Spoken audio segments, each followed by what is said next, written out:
Welcome to Donmar TV News Channel, mga nagbabagong balita sa buwan ng Agosto. June 25, Expo help in the fight against COVID. Ayaw niya na extended lockdown noong June 25. Noong August 1, of the frontliners of a lockdown. Ganyan ang klase ng politika. Itong si Madam Leni ang simbolo ng oposisyon. Kaya walang asensong bayan natin dahil sa mga taong ganito. Ultimong pandemic, pinupolitika para pasamain lang ang imahe ng ating Pangulo. Mabane, salamat sa 10 Canadian dollar survey. Pang ice cup. Anong ice cup? Mo, pampalamig ng ulo. Advance happy birthday, stay safe. Soxy Mabane, salamat sa 10 Canadian. Aba, may nagising na taga-Canada. Kojima, salamat sa 1,220 yen. Ako, grabe, salapsar pa naman ngayon. Ang lamig-lamig dito sa Pilipinas dahil umuulan-ulan. Magsarap mag-ichiran. Makaka-order na naman ako sa Lazada niyan. Wala. 1,200 pesos pala sa Lazada. Diyan lang pala 1,200 yen. Dito sa Pilipinas, ganun na rin 1,000, naging 1,200 pesos. Mga inayupa kayo nagbebenta dito sa Lazada, ha? Doble ang dagdag ng tira nila dito. Diba, tingnan nyo, ha? Bakit ko masasabi na ito si Leni Robredo ang simbolo ng mga oposisyon dito? Ganito sila lahat. Lahat sila ganito ang punto. Noong una, galit na galit sila sa ating Pangulo bakit ni-lockdown. Galit na galit sila noon kasi kesyo ang ekonomiya daw, walang pera ang taong bayan, wala paano mabubuhay, naghihirap ang mga jeepney driver. Ganyan ang kanilang packaging noong una. O ngayon, nakakita sila ng kakampi. Sandali, hindi effective. Bakit? Medyo naaayos, medyo, alam niyo sa totoo nga, by data, sabi ng mga doktor, sa data naman talaga, medyo malaki, hindi tumataas, mukha lang. Okay? Pero by data, hindi talaga yung percentage, hindi umaangat. Okay? Kaya lang, sabi nila ng pahinga. Ibig sabihin, medyo slow down ulit tayo ng konti. Slow down lang uli. Oh. Itong mga oposisyon, sandali. Mukhang masarap tong sabayan, ha. Masarap tong maawa ang tao pag kasi noong una sinasabayan nila yung mga jeepney driver. Di ba? Tingnan mo si Angel Locsin noong una. Bigay-bigay pa sa mga jeepney driver. Mga jeepney driver, naghihirap. Sakyan natin, naghihirap sila, mga jeepney driver. Panawagan natin na ibalik na ang jeepney driver. Binalik! Ngayon naman, panawagan ng mga doktor tsaka mga nurse, kailangan nila ng pahinga. Sakyan din natin, sakyan naman natin. Sila naman mga frontliners. Hindi na talaga mapakali. Ano ba talaga? Ngayon, magulo-gulo na. Tingnan nyo, ang gulo-gulo na ngayon. Sa TV, hindi mo na maintindihan. ABS-CBN, palabas kanina. Binabanatan ng gobyerno kesyo hindi daw masyadong nakinig. But MECQ daw. Hindi daw yan ang hinihingi. Kesyo nagalit daw si Pangulong Duterte sa mga health workers. Ganyan-ganyan. Nagalit. Blah, blah, blah, blah, blah, blah. Tapos biglang, next na balita naman, yung mga jeepney driver na ubusan na ng wala na naman trabaho, magpuprotesta naman. Alam mo kung ano lang pinalalabas sila? Simple lang naman, pinalalabas sila magulo. Wag nga kami halatang tayong galawan nyo, dilawang galawan niya. Raquel Nakila, salamat sa $5. Shoutout from Saskatchewan, Saskatchewan, Canada.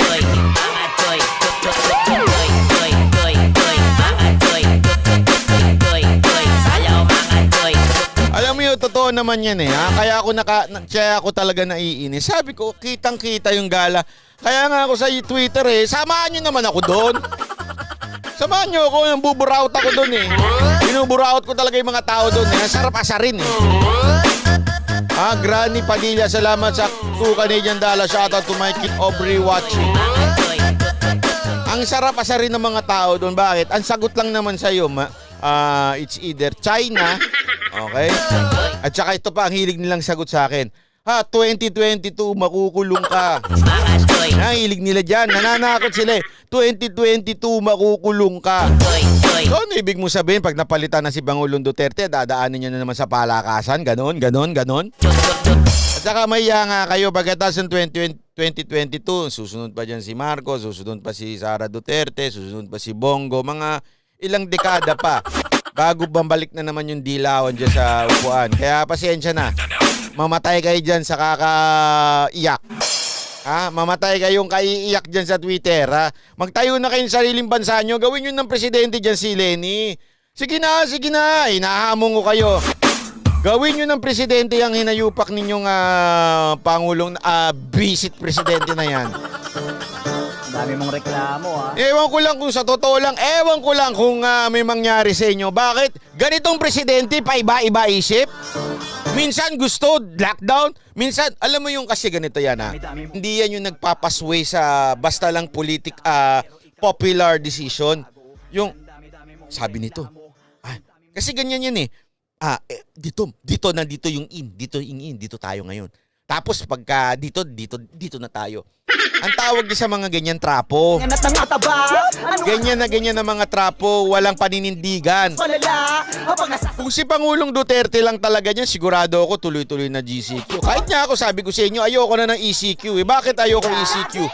Kailangan ng matuto ng Pilipino na maging disiplinado at mabuhay kasama itong COVID na ito. Bakit? Hindi ako concerned sa front. Kailangan matuto na tayo. Yan ang point dyan Kasi hanggang kailan? Forever tayong lockdown? Alam nyo ba yung sinasabi ninyo? Hirap ang bansang Pilipinas. Lahat ng Pilipino magugutom. As in gutom ang aabutin ng bawat Pilipino. Paano nyo pakakainin yung mga paano nyo pakakainin yung mga below the middle class? Ang dami niyan. Paano nyo pakakainin ngayon yan? O yung mga barbero, sabi nga ng barbero, paano na naman kami nito? Kakain na naman kami buhok. Reklamo, puro na lang. Ito tayong babuhay na talagang pag-iingat. Na naman ang presidente. Lubos na pag-iingat, disiplinado. Muna nga gusto pa nande. Puta, pambira naman kayo, paulit-ulit na lang. Sige tinan mo. Tingnan mo, pupusta ko sa inyo, 100%. After nitong 2 weeks na ito, tuloy-tuloy pa ito. Hihirit pa iba dyan. Pero ang gugulo to, sabi ko sa inyo, magiging magulo to. Bakit? Maraming magugutom. Pag maraming magugutom, tandaan ninyo, meron niyang consequence. Pwedeng umangat ang crime rate dyan. Hindi ako nagbibiro. Kaya nga dapat, ang sa akin, matuto na lang tayo ikulong na lang. Di ba sabi ko nga sa inyo, yung mga barangay na matataas, yun ang total lockdown. Walang lalabas. Pag lumabas, kulong. Kung sabihin ng total lockdown, asing walang lalabas. Walang lalabas. Dami mong reklamo, pero ikaw ay yung mga matataas, bakit? Pabaya kayo Nagpabaya kayo dyan Bakit kayo naglalabasan? Yung mga tangang nakalabas sa mga ilong nyo. Ayaw mong magbago, reklamo. Tapos dapat, naka-face shield talaga dapat ang mga tao. Layo-layo. Puro na lang reklamo. Pambira, meron pa ako napanood sa Pilipinas to Makay ng jeep. Walang face mask. Nung sinita siya, nagagalit. Check. Ako, sabi ko nga kung ako yung driver, kinalad kong tayo mo mag-face mask kahit babae ka, kakalad ka rin kitang palabas. Bakit? Kasi mahal ko yung ibang pasero Ganun dapat. Dami mong reklamo. Ang problema sa atin kasi yung wala tayong disiplina talaga sa sarili. Dami mong reklamo. O ngayon, taranta na naman tayo. Tingnan nyo, ang dami nagpuputak dito sa Twitter kasi sinabi, bakit naman biglaan? Gago. Mga nagkagaling-galingan na Bakit biglaan? Ilang araw nyong ina-attack, ginagano si Duterte. Bakit di kayo sumasagot? Bakit di nyo Bakit di nyo pinakikinggan ng mga frontliners natin? Ginaganyan nyo araw-araw. Tapos nung sumagot, bakit biglaan? Bulong ng bulong yung iba. Kahit tama yung gawin, sisirain pa nila. Naranasan mo ba yun o baka rich kid ka? Kung wala ka rin matutulong at sasabihin na maganda, mas maganda. Di ba yun lang ang sa akin Ayan, pinababa daw yung Sa akin hindi pinababa, dapat kinaladkad. Alam mo yun, inataking yung paa, kinaladkad. Lagi meron pa bababain. Paano tatayo ang nakaupo kung pa ako dapat? Yun lang naman kasi napuputol yung sound mo, may nananabotahe. Ano nangyayari? Hello, hello, hello, hello, mic test, mic test. Hello, hello, hello, test, mic test, mic. Hello, hello, hello, mic test, mic test. Wala naman meron naman refresh na puputol. Pasensya na. Ganyan talaga Connection check, check. Paputol-putol yung sound. Auto-pause, auto-pause. Ano yun? Nagde-delay, delay.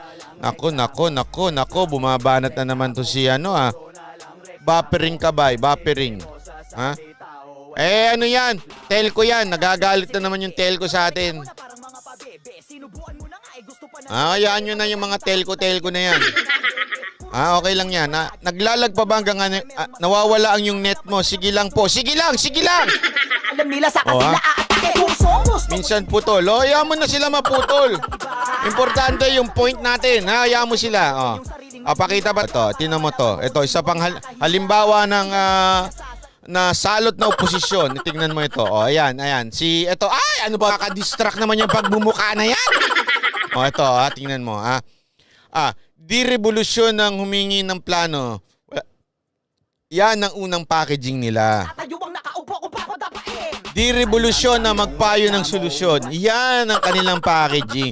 Di revolusyon na magtanong nasa ng pera ng bayan. Yan ang mga packaging nila. Di revolusyon na mangulit na aksyong may saysa. Yan ang katarantaduhan nila. Di revolusyon ng paghingi ng ayuda. Yan talagang halatang-halata. Di revolusyon isang publiko ang hinaing. Si Raulo, hindi yan ang sinasabi ni Pangulong Duterte. Wala naman siya sinasabing ganyan. Puro na lang reklamo. Alam nyo ba, napag-alaman ko init ang ulo ni Pangulong Duterte. Aside from dun sa kantang-kantang, dilat na dilat yung mata, ganun na ganun. Yung mga kanta ng kantang mga, yung Les Miserables ba yun? Alam niyo, hindi lang pala yun ang kinano ni Pangulong Duterte. Yung palang isang aktivista, nagngangalang dawa, hindi ko alam kung totoo. Yung isang aktivista, kilala nyo na yun, hindi ko nababanggitin ng pangalan. Yung namamasyal na may dalang soft drink. Yung asawa niya kasi, doktor pala. Galingan at nangangatwiran, kala mo may laman at Na aktivista din. Kaya papansinin nyo yung mga ini-interview ng ABS-CBN, pag tiningnan nyo online, na mga doktor, mga organisasyon na mga makakaliwang grupo. Hindi mga lehitimo. Yung mga lehitimo, iba sila magsalita Pag nagsalita sila, mahinahon. Tapos okay na sa kanila yung desisyon ni Pangulong Duterte. Pero pag medyo palaban, makikita mo, mga yun natin ng mga makakaliwang grupo, yung mga doktor dyan makakaliwa na. Alam mo naman pag makakaliwa, wala naman sinabing gusto yan. Walang gustong mangyari yan kung hindi palitan ng presidente. At hindi lang si Pangulong Duterte, lahat ng presidente gusto nilang palitan. ikaw ayaw mong magbago. Kasama sa job description nila maging kontrabida. May mong gustong magbago. Tasty Island Grind, salamat. Happy birthday, Banat Bay. Reklamo, puro na lang reklamo. Kaya nga ito yung kanilang unang packaging di ba? Nung sinabi ni Pangulong Duterte na walang revolusyon, na hindi, kahit magrevolusyon kayo, hindi niya pinatutukuyan doon, yung mga nagrereklamo na mga doktor, hindi yon. Ang pinatutukuyan niya doon, yung nabalitaan niya, may intel yan kasi si Presidente, na merong isang grupo natin, kung sino na yung mga grupo na yan, na talagang gustong gamitin ito pang Alam nila sa yan ang pinatutukuyan ni Pangulong Duterte. Hindi yung mga frontliner natin. Tanginan, sabi nga ni Bingi talaga yung mga media. Sabi nga ni Pangulong Duterte, hindi man lang pinaulit-ulit to Sabi niya, bibigyan niya ng compensation. Sinabi niya yun. Bibigyan ng libreng tirahan, tulugan. Ayun, accommodation pala, sorry. Ang term niya parang iho-hotel, something like that. Tapos bibigyan niya ng free ticket, di ba? Tingnan mo papakita ko sa inyo to. Tingnan mo itong hinayupak nito. ABS-CBN naman. Keso sinabi dito, to. Ito mga nagrarally na doktor na ito, tingnan nyo Ang isa pang inaano nila dyan yung pre-testing daw, palagian. Kasasabi lang ni Pangulong Duterte, di ba? Kailangan nga daw 2 to 3 gawin sa kanila. Sabi ni Pangulong Duterte yan. Ano na naman yung packaging nitong ABS-CBN? reklamo. Reyes Medical Hospital denounced the death of their own fellow health worker. Oo nga, wag niyong gamitin. Alam mo, meron silang ito kasing nakakainis Meron kasi silang reklamo yung mga doktor. Lehitimong reklamo. Pero yung mga media, talagang ginagawa nilang pinapaapoy nila. Ang dami mong gustong magbago. Ang dami-dami mong Lalo na ABS-CBN, manood kayo. puro ka reklamo samantalang ikaw wala ka naman talagang nagawa. Mga nagkagaling-galingan at nangangatwiran kala mo may laman at ang utak Yung nagbabuffering po, refresh nyo lang or control R ba yun? Sada na walang bakay at mga nakanganga. Sinesensationalize nila yung mga tingnan mo Tama yung gawin, sisirain pa nila. dito pa nga ito parang kasalanan ng gobyerno, laging ganun. Parang tingnan mo nakikinig naman ng gobyerno. Sabi nga ni Pangulong Duterte, ito alam mo yung punot dulo ng kanyang speech, ang punot dulo ng kanyang speech, you can go directly to me. Talk to me. I will give you lahat susuporta. Huwag nyo kaming sukuan. Yan ang punto Nakapost po yung announcement ni Pangulo. Yung sinabi ni Pangulong Duterte, paulit-ulit niya sinasabi. Huwag nyo kaming sukuan. Tutulungan namin kayo. Hihingin ko sa Kongreso na madagdagan kayo ng compensation. Tapos mga test, mga iba pa, ibibigay sa inyo. Yan ang sabi ni Pangulong Duterte. Pero ano pinikap na media? Revolusyon. Yung revolusyon na yan, doon sa mga gustong magrevolusyon, hindi doktor yan. Salita o ang daming reklamo. Sisisigi na naman ang presidente. Magrereklamo na parang mga pabebe. Sinubuan mo na nga gusto pa ng dede. Magagalit pa Mali, kasi F5 pala, F5. puro negatibo lang palagi. FN, function 5. Hanganapan ka ng mali. FN, tapos F5. Ay, gawin ko kaya yon. Ano mangyayari? Di ba alamin at amuyin ang mga baho ng iba? Bulok na bulok talaga kasi ayaw tanggapin yung sariling mali nila. Sa salamin Pag sa phone, ganunin nyo lang. Pitik-pitikin nyo yung phone nyo. Ganun. Baba nyo. Para sasabihin ko na to at wag mong mamasamain. Bakit kahit tulungan ka na may reklamo ka pa rin? ABS-CBN, pinanindigan na nila talaga pagiging rappler. Sinyo pa rin. Yung tipong lahat na sinasabi nila, may halo ng kulay. Tapos pa sa kadyan bigla mo papababa. Grabe na atake. Alam mo, Ang dami-dami. grabe yung atake nito mga oposisyon sa gobyerno. Sabi ko nga, hanggang kailan kaya sila magiging ganito? Hindi na lang nila tiisin na after 2 years meron namang eleksyon. Kung gusto nila maupo sa pwesto. Walang reklamo. Kaya lang kailangan nilang palabas palpak. Reklamo. Paano nila gagawin 'yon? Hindi naman palpak. Paano nila gagawin 'yon? Media. Reklamo. Perception sa media. Diyan nila gagawin 'yan. Ang dami mong reklamo Nakikinig naman si Pangulong Duterte. Hindi ko maintindihan dito sa mga itinan mo ito